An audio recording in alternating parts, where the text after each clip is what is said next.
और ऐसी स्त्री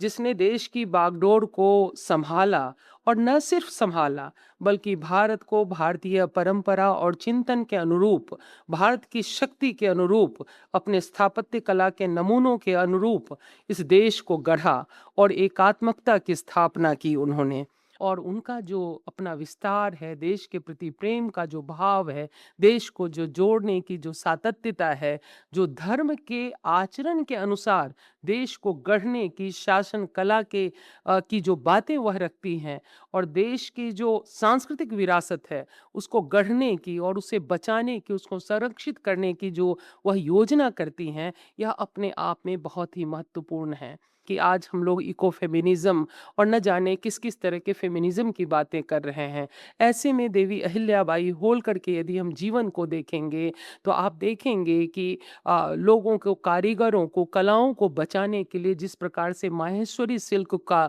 वह प्रचार प्रसार करती हैं, जैसे कारीगरों को काम देती हैं, और जिस प्रकार से वृक्षारोपण करती हैं, अनेक शालाओं का निर्माण करती हैं, और अपनी पूजा पद्धति के माध्यम से जब वह नर्मदा में जब शिवलिंग पर अक्षत देती हैं और उसे प्रवाहित करती हैं, तो मछलियों का कैसे चारा बन जाता है, और एक प्रकार से किस तरह से वह अपनी सोसाइटी को और अपने इकोसिस्टम को, इकोलॉजी को कैसे प्रिजर्व करती हैं, यह देखने वाली बात है। वह विधवा भी थीं, जिस समाज में कहा जाता था कि विधवाएं शासन की बागडोर नहीं संभाल सकती थीं, ऐसे समाज में जहाँ कहा जाता था कि उस गडेरिये समाज से आने वाली महिला एक शासन और सत्ता पर बैठती हैं और अपने कल्याणकारी, क्योंकि यह हेजिमोनियल नहीं था, यह वर्चस्ववादी राजनीति नहीं थी, उन्होंने लोक कल्याण के लिए इस मार्ग को चुना और अपने कार्य को उन्होंने विस्तार दिया।